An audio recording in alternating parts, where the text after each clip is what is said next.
नवाज शरीफ की ताहयात नाअहली खत्म होने की राह हमवार। सेनेट के बाद कौमी असेंबली ने भी नाअहली की मुद्दत ज्यादा से ज्यादा 5 साल करने का बिल इत्तेफाक राय से मंजूर कर लिया। इलेक्शन एक्ट में तरमीम के बाद आइन के आर्टिकल 62(1)(f) के तहत नाअहली की सजा 5 साल होगी। इलेक्शन एक्ट 2023 के तहत आम इंतखाबात की तारीख का ऐलान करने का इख्तियार इलेक्शन कमीशन को देने की तरमीम भी मंजूर। इलेक्शन कमीशन सदर मुमलिकत के साथ मुशावरत के बगैर इंतखाबात की तारीख देगा। बिल पर सदर मुमलिकत की रस्मी मंजूरी बाकी है। सदर आरिफ अलवी हज करने जा चुके। चेयरमैन सेनेट सादिक संजरानी कायम मकाम सदर की जिम्मेदारियां सर अंजाम दे रहे हैं। नवाज शरीफ की दुबई में अहम मुलाकातें, पाकिस्तान वापसी का रोड मैप तय किया जा रहा है। वतन वापसी के लिए कानूनी उलझनों को सुलझाने पर मशवरे। नवाज शरीफ ने दुबई में अपना क़याम 1 हफ्ता बढ़ा दिया। ज़राए के मुताबिक दुबई में अगले चंद रोज के दौरान नवाज शरीफ के साथ सियासी रहनुमाओं की बैठकों का इम्कान है। कई सियासी रहनुमाओं की दुबई आमद का इम्कान। ज़राए के मुताबिक नवाज शरीफ से आज दुबई में रॉयल फैमिली और बिजनेस कम्युनिटी की भी 6 मुलाकातें हुई। नवाज शरीफ को दुबई में हुकूमती प्रोटोकॉल दिया जा रहा है। मरियम नवाज भी नवाज शरीफ के हमरा दुबई में मौजूद हैं। साबिक सदर आसिफ अली जरदारी भी दुबई पहुंच गए। नवाज शरीफ से मुलाकात का इम्कान। ताहयात 12 बंदे, जहाज, हेलीकॉप्टर, गाड़ियां। सेनेट में मुराद का जो बिल मंजूर हुआ उसका दिफा नहीं किया जा सकता। कौमी असेंबली इस मामले से अपने आप को दूर कर ले। वजीर दिफा ख्वाजा आसिफ का मुतालबा। कौमी असेंबली से खिताब में MNAs के प्रोटोकॉल पर भी तनकीद। बोले लोग देखते हैं तो बुरा भला कहते हैं, प्रोटोकॉल नहीं छोड़ सकते तो ओहदे छोड़ दें। अगर जान का इतना ही खौफ है तो प्राइवेट सिक्योरिटी गार्ड्स रख लें।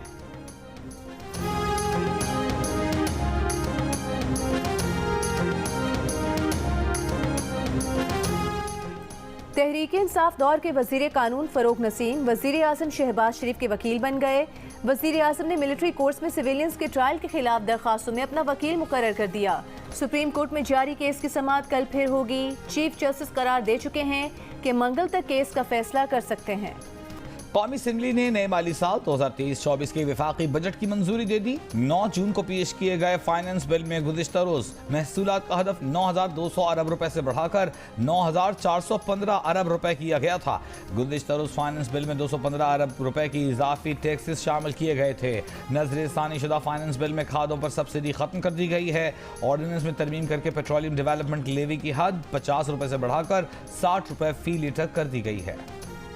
IMF से स्टाफ लेवल मुआहदे की मुद्दत खत्म होने में सिर्फ 5 रोज बाकी। पाकिस्तान ने IMF की मजीद शराइत मान ली।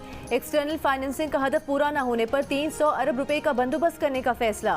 अवाम पर 215 अरब रुपए के नए टैक्स आयद होंगे। सालाना 24 लाख और उससे ज्यादा कमाने वाले तनख्वाहदार तबके के इनकम टैक्स में 2.5% इजाफा होगा। जायदाद की खरीदो फरोख्त पर 1 की बजाय 2% टैक्स लिया जाएगा। IMF के दबाव पर 9 जून को बजट में दी गई टैक्स एमनेस्टी स्कीम भी वापस ले ली गई। वजीर खजाना इसहाक डार ने कहा कि मुल्क में बास लोग बैक वक्त आर्मी चीफ एग्जीक्यूटिव और सदर की पेंशन लेते रहे। ये गरीब मुल्क पर बहुत बड़ा बोझ था। हुकूमत ने 17 से 22 ग्रेड के सरकारी अफसरान के 1 से ज़ायद पेंशन लेने पर पाबंदी लगा दी है।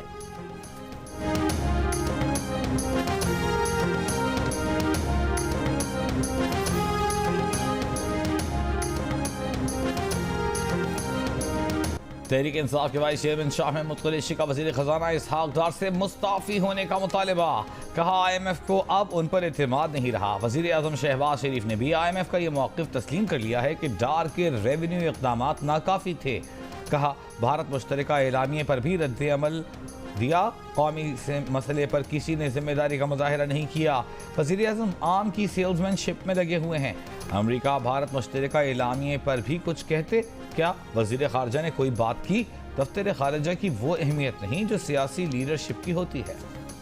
अवाम की रोजी रोटी पर डाका डालने वाले फॉरेन एजेंट आज इसहाक डार से इस्तीफा मांग रहे हैं। विफाकी वजीर इत्तलात मरियम औरंगज़ेब का शाह महमूद कुरैशी को जवाब। कहा IMF से समझौता करीब होने की खबर सुनते ही मुल्क दुश्मनों का रोना शुरू हो गया।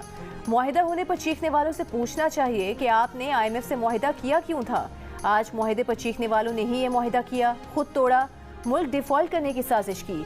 अपने ही किए IMF मुआहिदे को बहाल होते देखकर रो क्यों रहे हैं। स्टेट बैंक के डिप्टी गवर्नर मुर्तजा सैयद की तरफ से 30 साल पहले के मनमोहन सिंह के बजट की तारीफ। लेकिन पाकिस्तान के नए बजट को मनमोहन सिंह के बजट से यकसर मुख्तलिफ करार दे दिया। मुर्तज़ा सैयद ने कहा, मनमोहन सिंह ने साफ बताया था कि मुआशी बहरान आर्जी नहीं, इससे निकलने में 3 साल लगेंगे। मनमोहन सिंह ने तरक्की के इस मॉडल को नाकाम करार दिया था जिसमें मुल्की और गैर मुल्की कर्जे बढ़ते जाएं। मनमोहन सिंह ने टैक्स रियायतें, बरामदात पर सब्सिडी, बेकार वजारतों और सरकारी इदारों पर हुकूमती खर्चे कम किए, भारतीय रवैये को लचकदार बनाया, निजी शोबे को लाइसेंस राज और तिजारती पाबंदियों से आज़ाद किया। उनकी हुकूमत अगला इलेक्शन हार गई लेकिन भारत के मुआशी मुआवजे की बुनियाद रख दी। पाकिस्तानी पॉलिसी साजों के लिए भी सबक है कि सच बोलें, मुआशी माहिरीन पर भरोसा रखें और दुनिया से जुड़ जाएं। छुट्टी के दिन बिजली छुट्टी पर चली गई। गर्मी बढ़ते ही बिजली का शॉर्टफॉल भी 8000 मेगावाट से ऊपर चला गया। कोयटा में 8 से 10 घंटे और दीगर शहरों में 12 से 14 घंटे बिजली बंद। देही इलाकों में बंदिश का दौरानिया 20 घंटों तक पहुंच गया। बिजली बंद तो पानी भी गायब हो गया। कराची में भी 8-8 घंटे बिजली गायब। रात की नींद और दिन का चैन खत्म हो गया। के इलेक्ट्रिक का कहना है कि लोड शेडिंग इलाके में बिजली चोरी और नुकसानात की शरह पर मुनहसर होती है। लाहौर के कई इलाकों में 5 से 6 घंटे लोड शेडिंग। आज मुल्क में सबसे ज्यादा दर्जा हरारत दालबंदीन में 48 डिग्री सेंटीग्रेड रिकॉर्ड किया गया। गिलगित में 43, कोयटा और पेशावर में 41, लाहौर में 40, कराची में 37 और इस्लामाबाद में 36 डिग्री सेंटीग्रेड रिकॉर्ड किया गया। मुल्क भर में आज से प्री मानसून बारिशों का आगाज हो गया।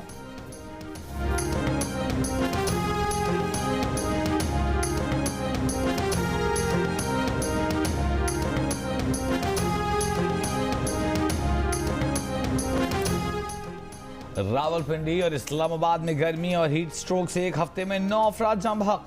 जिले इंतजामिया के मुताबिक अमवात एक हफ्ते के दौरान रिपोर्ट हुई। गर्मी जाने ले गई मगर इस्लामाबाद के सबसे बड़े सरकारी अस्पताल पिम्स की एयर कंडीशन अब तक खराब। इमरजेंसी, सर्जिकल, CCU, ICU का कूलिंग सिस्टम कई माह से सर्विस से महरूम। कई डॉक्टर्स भी हीट स्ट्रोक का शिकार हो चुके। तर्जुमान वजारत सेहत का कहना है कि कूलिंग सिस्टम में बेहतरी के लिए काम जारी है। गुज़िश्ता चंद रोज इस्लामाबाद में शदीद गर्मी का राज रहा। हफ्ते को इस्लामाबाद में 38 डिग्री की गर्मी 48 डिग्री की महसूस की गई।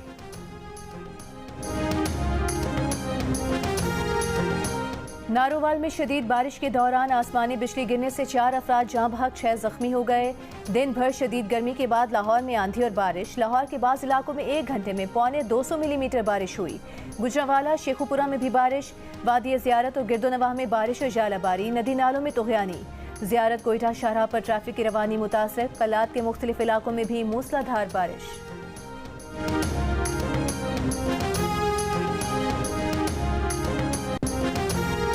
मेयर कराची के इंतखाबात में गैर हाजिर। मजीद 6 PTI नुमाइंदों को PTI सिंध के सदर हलीम आदिल शेख ने पार्टी से निकाल दिया। कल से निकाले गए अफराद की तादाद 17 हो चुकी। तमाम 17 अरकान को मेयर कराची के इलेक्शन में पार्टी हिदायत पर अमल न करने पर निकाला गया।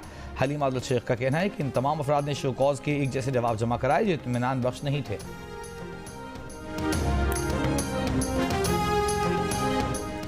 अमरीका पाकिस्तान का सबसे बड़ा 2 तरफा तिजारती शराकतदार है।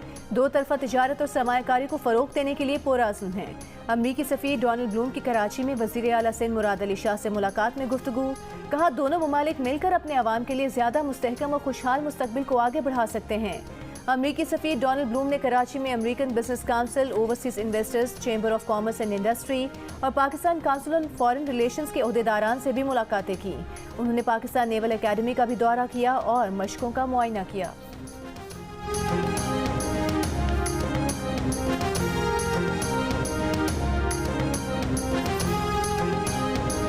NLC ने चीन के लिए कार्गो सर्विस का आगाज कर दिया। 2 तरफा तिजारत के तहत ट्रकों का काफिला बरामदी सामान लेकर चीन पहुंच गया। वापसी पर ट्रक दरामदी सामान लेकर पाकिस्तान के मुख्तलिफ शहरों में पहुंचेंगे। कार्गो सर्विस इस्लामाबाद और कराची से काशगर और शंघाई तक चलेगी। चीन के रास्ते कजाकिस्तान और किर्गिस्तान के लिए ट्रकों के एक और काफिले की मनसूबाबंदी जारी। तिजारती सामान की तरसील 4 मुल्की ट्रांजिट ट्रेड मुआहदे और बैनुल-अक़वामी रोड ट्रांसपोर्ट कन्वेंशन के तहत होगी। मोदी सरकार का उबूरी अफगान हुकूमत से खुशगवार ताल्लुकात का दावा झूठ निकला। मोदी सरकार अभी तक अशरफ गनी दौर के सफीर फरीद मामून ज़ई को ही अफगान सिफारत खाने में रखे हुए हैं। साबिक अफगान हुकूमत के सफीर फरीद मामूनज़ई के ज़ेर इंतज़ाम अफगान सफारत खाने पर करप्शन के संगीन इल्ज़ामात हैं। अफगानिस्तान की हुकूमत ने मौजूदा सफीर को सबकदोश करने के अहकामात देकर अफगान सफारत खाने के तिजारती मुशीर कादिर शाह को अफगानिस्तान का चार्ज डी तैनात करने का फरमान जारी किया, लेकिन मोदी सरकार ने नए नामजद अफगान चार्ज डी को असनाद सिफारत पेश करने की इजाज़त देने से इनकार कर दिया। 1 घंटे तक समुंदर में तैरता रहा लेकिन अपने साथियों को डूबने से न बचा सका। यूनान कश्ती हादसे में जिंदा बच जाने वाले एक पाकिस्तानी की दुहाई आज़ाद कश्मीर के हसीब रहमान ने बरतानवी नशरियाती इदारे को बताया कि कश्ती का इंजन खराब हुआ तो एक बहरी जहाज ने आकर मुसाफिरों की मदद तो की, लेकिन अगर वो रेस्क्यू करते तो ज्यादा बेहतर होता। उन्होंने हमें पानी और बिस्किट दिए और चले गए। लोगों ने मदद के लिए भी पुकारा लेकिन उन्होंने एक न सुनी। कश्ती डूबने के बाद दोस्तों को आवाजें दी लेकिन अंधेरे में कोई जवाब नहीं आया। एक बहरी जहाज रेस्क्यू करने के लिए आया भी मगर 1 से 1.5 किलोमीटर दूर से ही चला गया। यूनान में कश्ती डूबने के वाक़े में 11 पाकिस्तानियों समेत 82 अफराद की अमवात की तस्दीक हो सकी है। कश्ती में तकरीबन 700 अफराद सवार थे।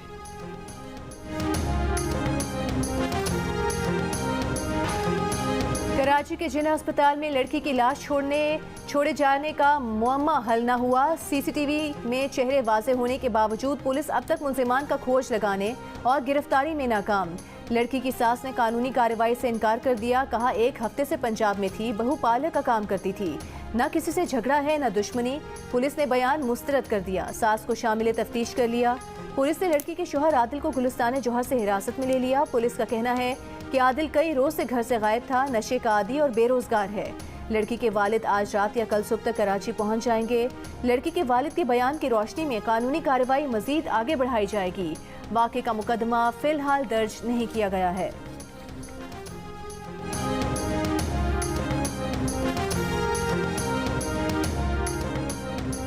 लाहौर के जनरल अस्पताल के डॉक्टरों ने खातून के फेफड़े में पेवस्त पिन कामयाबी से निकाल ली।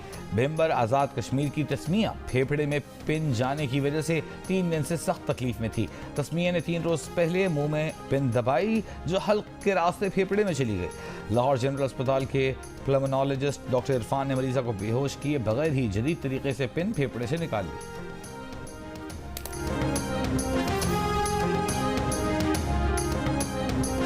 मनासिक हज का आगाज कल से होगा। आज़मीन हज कल नमाज ज़ोहर से पहले मिना पहुंचेंगे। मिना में आज़मीन के लिए खैमों की बस्ती बसा दी गई। आज़मीन कल रात मिना में ही क़याम करेंगे। मंगल को नमाज फजर की अदायगी के बाद आज़मीन हज मिना से मैदान अरफात रवाना होंगे। हज का रुकन आज़म वकूफ़ अरफा मंगल को अदा किया जाएगा। इस साल दुनिया भर से 16 लाख से ज़ायद आज़मीन फ़रीज़ा हज की अदायगी के लिए हज्जाज मुक़द्दस पहुंचे हैं।